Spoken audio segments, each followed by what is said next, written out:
What's good, everyone? Welcome back to The Vibe. I'm Ethan, or EJ, and you are currently listening to the Visualize podcast.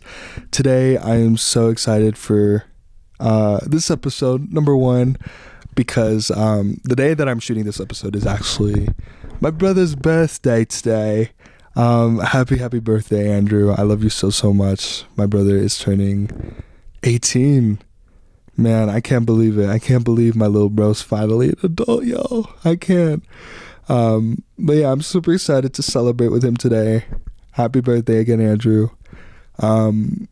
But number two, I'm excited to shoot this episode because today's topic is, number one, quite personal, but it's also been a topic that I've been wanting to get into for a while. Way before I've started this podcast. I mean, like during my Sige Homie days, and even when I started my YouTube channel, I knew I wanted to make content surrounding this subject. So, but before we get into that, I just want to ask everyone real quick: how's everyone doing? How are we holding up? You know, it's been a long week. Did we eat today? Did we drink water today? Man, I'm trying to think about something interesting that went on this week besides my brother's birthday. So this last weekend, y'all, let me spill the tea real quick. I went to one of my favorite restaurants ever. It's called Barbecue Chicken. It's a Korean fried chicken joint. And we actually discovered it like over this last summer. But I mean, throughout the summer, we've been going to this place constantly, and it's just so good. I like my family, we ordered I think it's either like kalbi or bulgogi flavored fried chicken. By far like the best. And I also ordered it's called rose tteokbokki.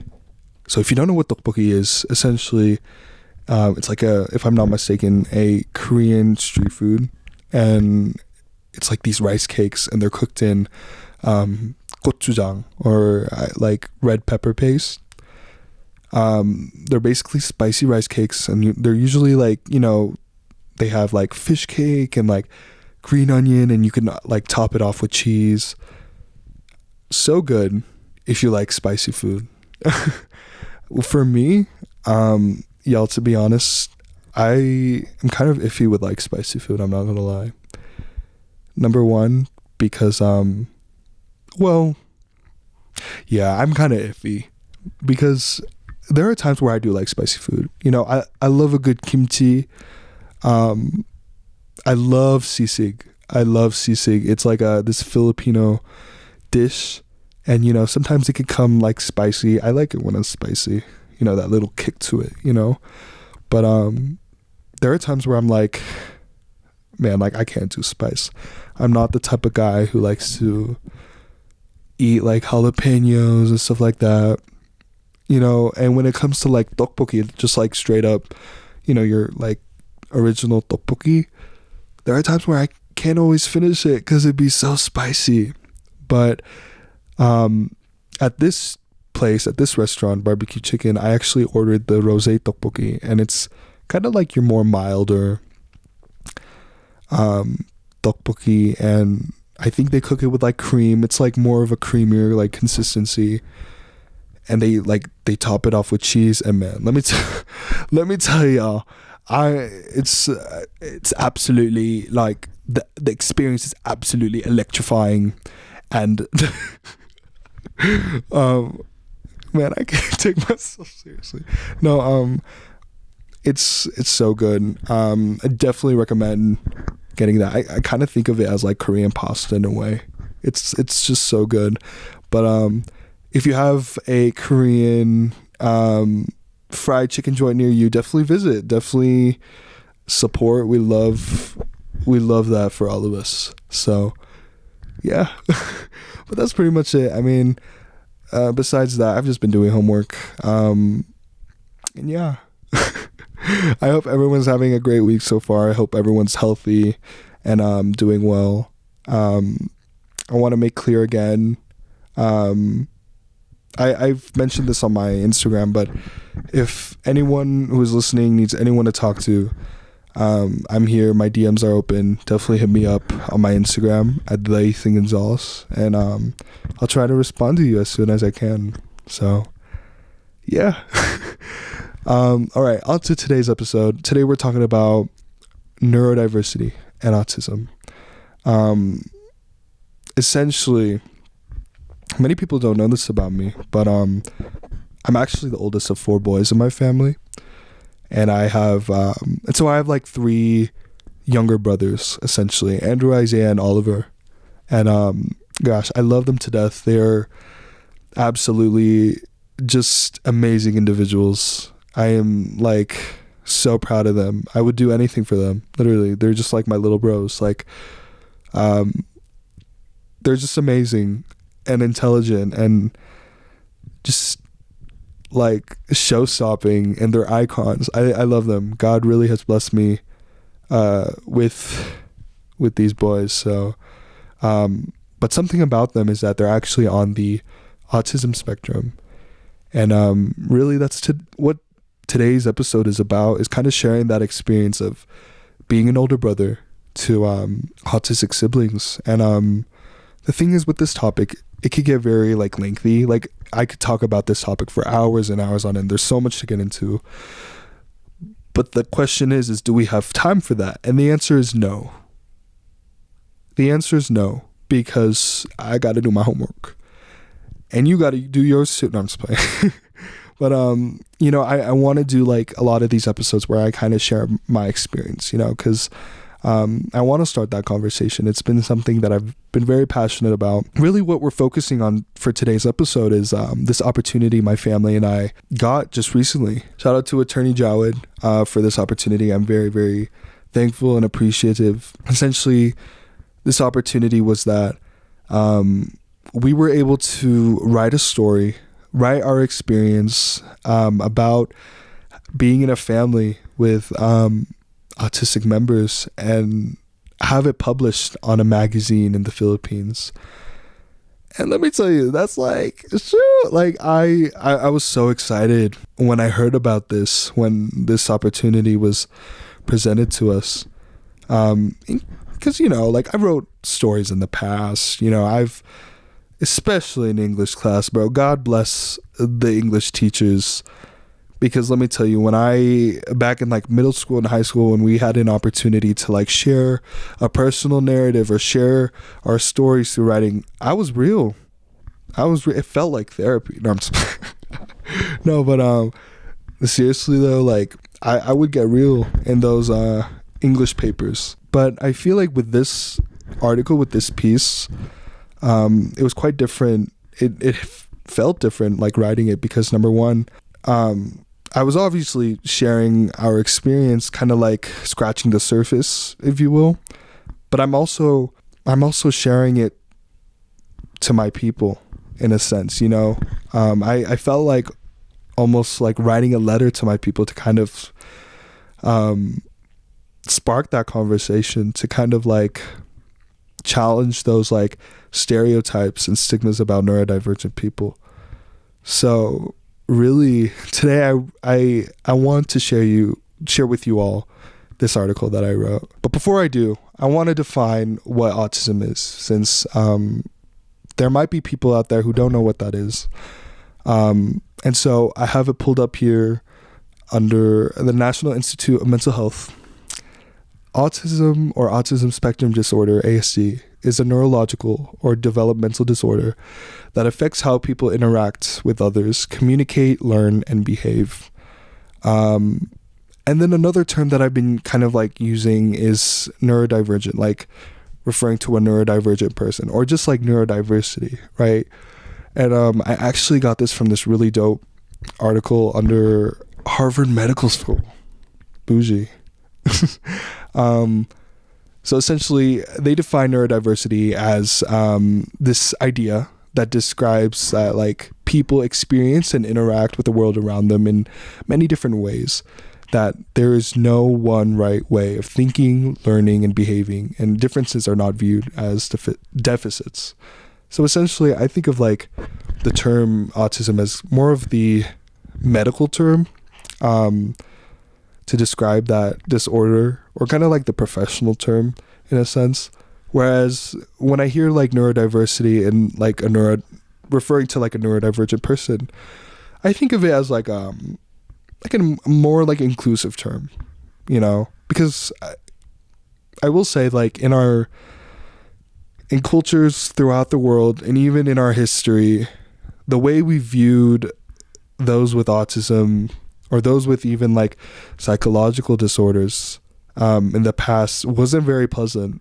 Let's be honest, like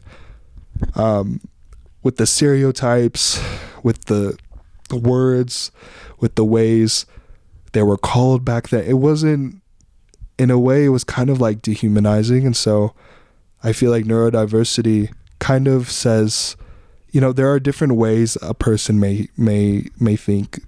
Or let me rephrase that. There are different ways that a person's mind can operate, and just because they operate, their minds operate differently, or like differently from the majority, or different from a neurotypical person, for example, that doesn't mean like they're like stupid or dumb. You know what I mean? It's just, you know, we're all unique, we're all different, and so we should kind of embrace that. We shouldn't really put people down just because.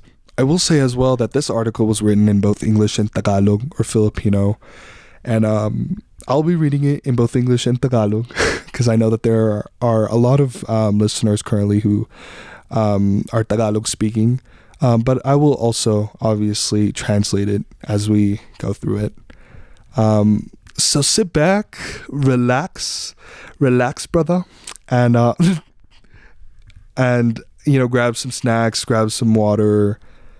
I hope everyone enjoys this. And I wrote this kind of with the intent to spread some knowledge, but also spread some love. I mean, that's really what we need in our world today. So this article is called "The Artist, the Musician, the Chef, and the Kuya," or the older brother. Written by E.J. Gonzales. In English, my siblings are referred to as autistic or neurodivergent.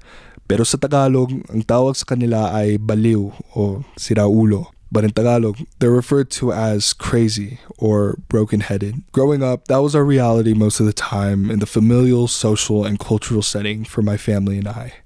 A juxtapositional experience of facing challenges, yet persevering in the United States as well as in the Philippines.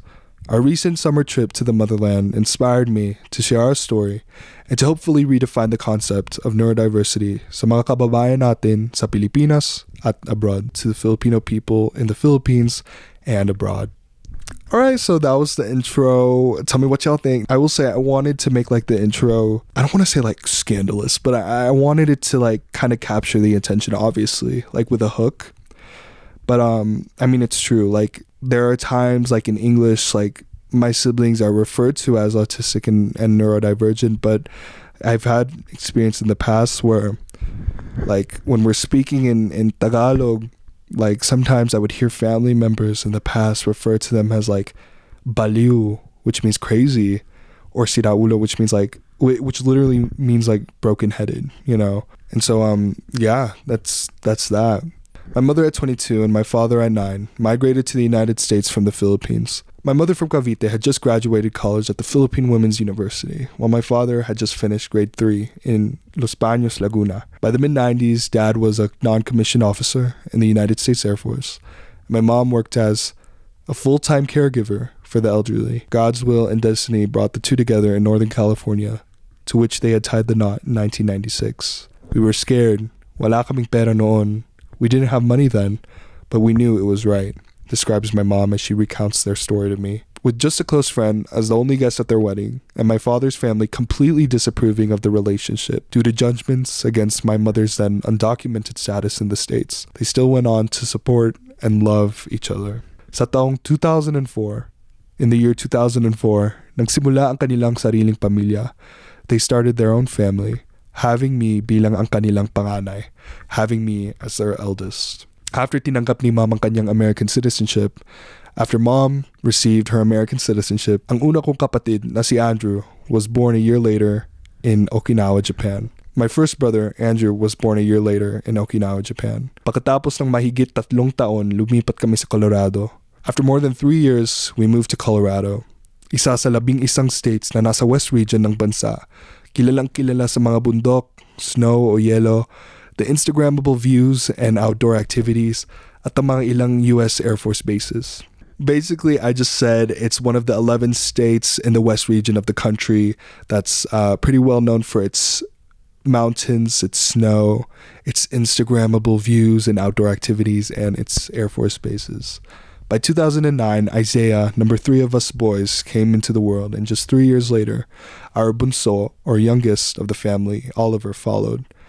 Kaya sa aming maaliwalas na tahanan sa Colorado, thus in our cozy abode in Colorado, 6 lang kami. It's just us 6. Dad, Mom, Andrew, Isaiah, Oliver, at ako, and me. What separated me from my classmates or fellow kids in the neighborhood with younger siblings growing up was that I've always known, seen, and acknowledged how my brothers were somewhat different, o makaiba sa ibang tao. Different in a sense that they needed more assistance than the average child, that they communicated in a very unique way and style, and that they interacted with the world around them in what some might say a weird way. Autism o autism spectrum disorder ay isang kondisyon o kapansanan sa utak na maaaring maapektuhan ng pag-uugali, komunikasyon, at ang pag-aaral ng isang tao. Basically what that meant was autism is a condition or a disability or like a disorder psychologically that can affect one's behavior, communication, and their learning. A neurodivergent person is someone whose mind, way of thinking, or brain is different or unlike a neurotypical person.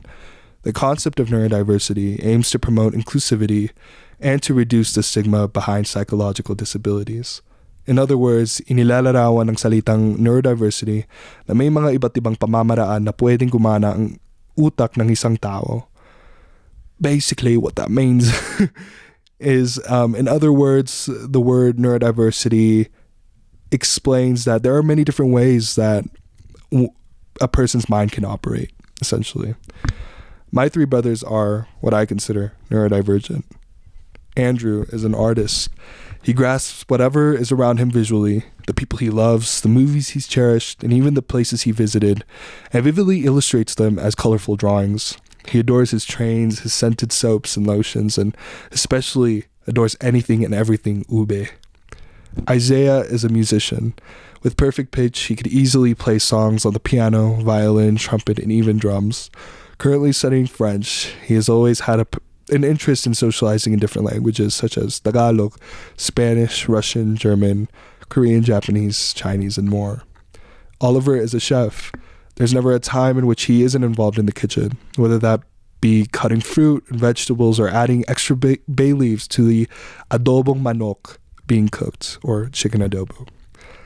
He is also one true performer, singing and dancing to a plethora of songs like Ako Ay May Lobo, Gangnam Style, and even the Spanish alphabet song. All of my siblings are on the spectrum, each differing in severity. And because of that, I quickly learned as the eldest that the world isn't always going to play fair, especially with the, in quotations, disabled. Although sa Amerika, meron kaming mga batas at programa na nagproprotekta at tumutulong sa mga taong na nasa spectrum, although here in the US, we have different laws and programs that protects and helps those who are on the spectrum, there's never a perfect year, month, or day in a family with autistic children. From my days as a young child to now as a college student, I have seen schools, doctors, restaurants, hairstylists, dentists, therapists, and even our own family reject and or mistreat my siblings. I have seen the looks and stares people give, have heard the comments and giggles under their breath, and have even tasted the bittersweet experience of being an overprotective kuya or older brother, who can only do so much to shield my siblings and parents from ugly words and actions. He talks like a gorilla, a girl once said loudly at a restaurant, pointing to my brother. Moment of silence. Yo, I mean, no, just reading that, it gets me sometimes. Back then, it used to infuriate me. Like, back then, I got so mad when I heard this. No, not Olive Garden. That's another story. We were at a Golden Corral. Not the Golden Corral. And I remember my grandmother was still alive. And I was just we were just minding our own brown business. And there was this like girl. I think she was like my age. She looked like my age at the time. And I think she like said a remark. Yeah, she pointed at my brother and she like said a remark to I think it was her mom, saying like, he talks like a gorilla, and she was referring to my brother. And I was like, oh, like moment of silence. I was like, not today. Say not today. And you know what, guys, like back then I used to want to respond with like violence, man. Like, and when I mean violence is like, I would want to respond in a way that's like kind of like not appropriate in terms of like, well, if he talks like a gorilla, then you look like one. No, I'm just playing. Like, I would want to, respond like that. But I remember that day, my grandmother, she taught me a very important lesson.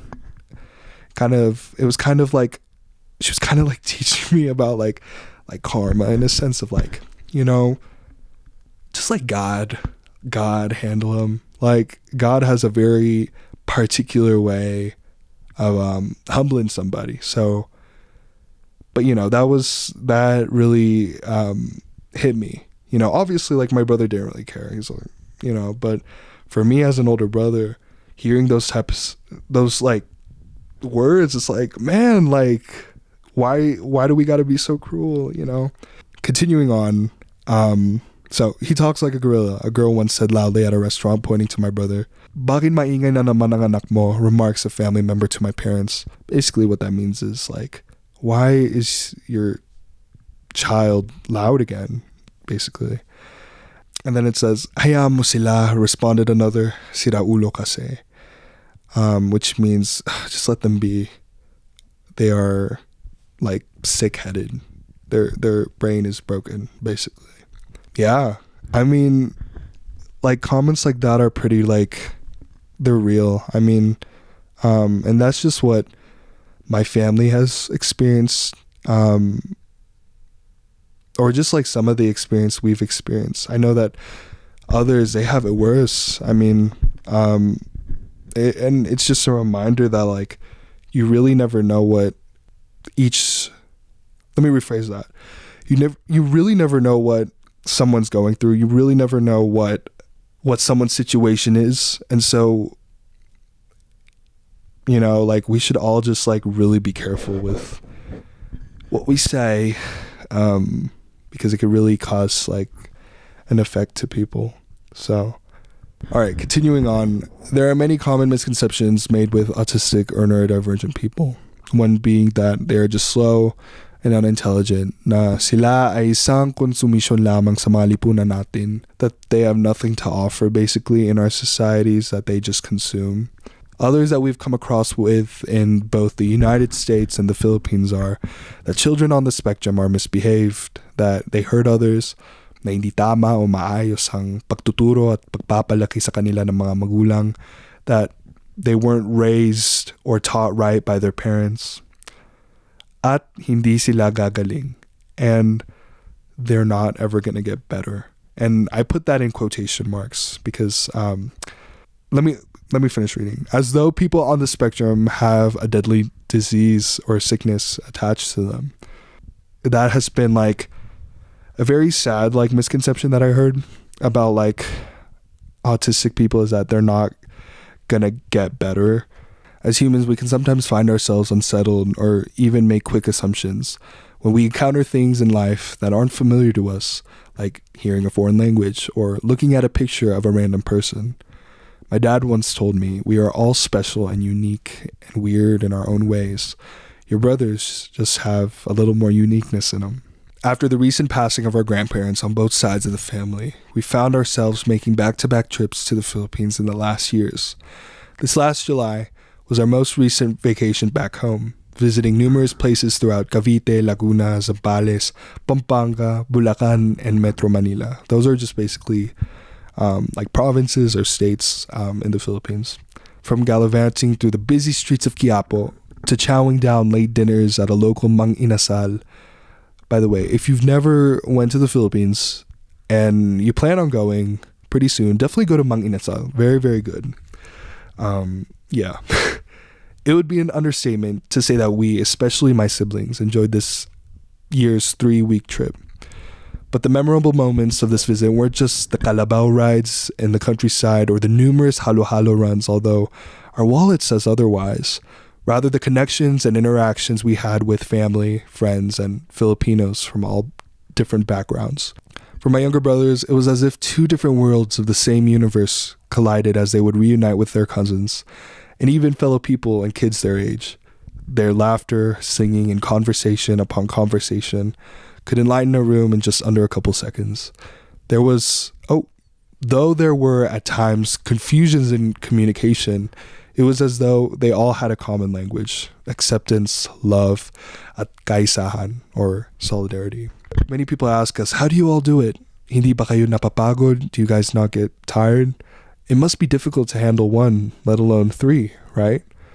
The simple answer is yes, it isn't always easy. This personal article, if you will, only scratches the surface in sharing the full experience of having neurodivergent members in a family.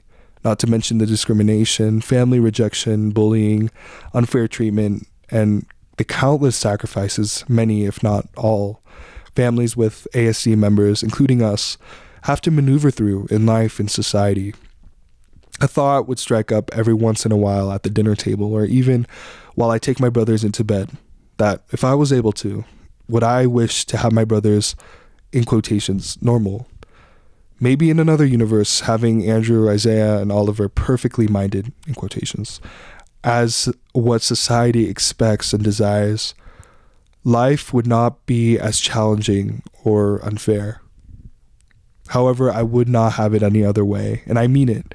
I thank them for the daily lessons, the jumping for joy moments, the warm hugs given after a hard day at school, the constant brotherly love, and the unbreakable confidence of going out in public and actually being yourself without a single care in the world. I take it as God's blessing that Andrew, Isaiah, Oliver, the significant support needs or SSN students at school, the independent neurodivergent adults who are able to secure a job, the, in quotations, weird person who talks and acts, in quotations, funny, and that each and every autistic person on this earth is here with us today. Because although our own families, societies, and cultures might say otherwise, they unarguably have so much to teach us, in quotations, normal people. Not just about psychology and the powerful nature of the mind, but about humanity and dignity. The neurodivergent community is everywhere. Hindi lamang sa ibang bansa, kundi kahit sa mga barangay, simbahan, trabaho, at ang mga klase natin sa eskwelahan. Let me repeat that. The neurodivergent community is everywhere, not just in other countries, but even in our neighborhoods, our churches, our workplaces, and even in our classes at school. At dahil dyan, and because of that, I'm here to remind you that there's so much power in love, loving and caring for people who the world didn't always love and care about, like our brothers and sisters on the spectrum. Let us not forget that who they are isn't defined by a mere diagnosis, nor does their worth come from how different they may be from the majority. Tao rin sila, hindi ba? They're still people, right? Thus, as we move forward in time, I can only pray and hope that the world around us will provide more opportunities and programs, a greater sense of security and acceptance, and ultimately a bright future of equality and success, whatever that may be, for each and every individual with the autism spectrum disorder or other psychological disabilities in all corners of the world. Yet, as cliche as it may sound, change can only occur if we allow ourselves to take a moment, examine, and reflect on ourselves and the impact we ultimately have on those around us. wait, hold up. What did I say? I encourage. Okay. Sorry, y'all. My bad. I encourage and challenge you. Be that change in your community. Love and always be willing to learn. Nevertheless, sa 11 na taon ako dito sa mundong ito, in the 19 years I've been on this earth, I've truly seen the beauty of having siblings that aren't always like the majority. After all, God has taught me a few lessons or two about patience, courage, humility, and unconditional love through them. That is why our special needs educators, our advocates, our therapists, our social workers, our families and friends, our brothers and sisters in solidarity, and the millions and millions of parents and guardians of autistic people, including our own, keep their heads up each day for our neurodivergent community. Because if no one will challenge the familial, social, and cultural stigmas of autism, then who will? Dun dun dun. I'm just playing.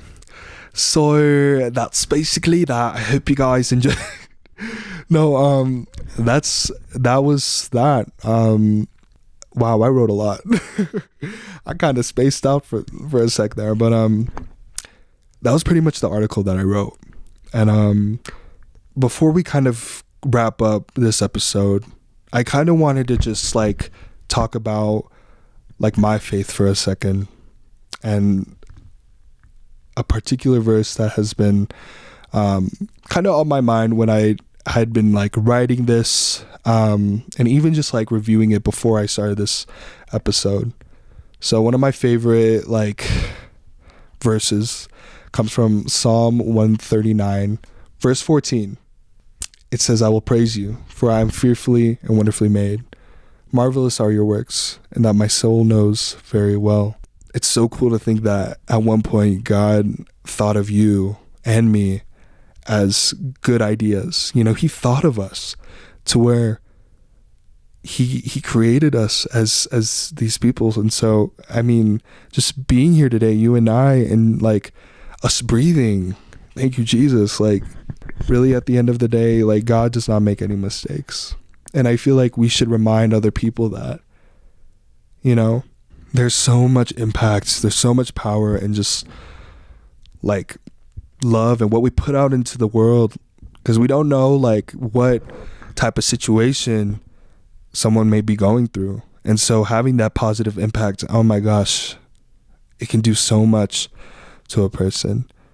I want to remind everyone that you guys are loved way more than you guys could ever imagine by a creator. And he's not angry at you. He's not ashamed of you.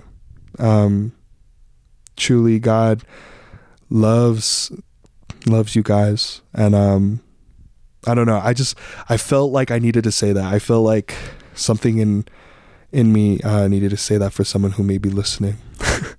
But that's it for today's podcast episode. I hope everyone enjoyed.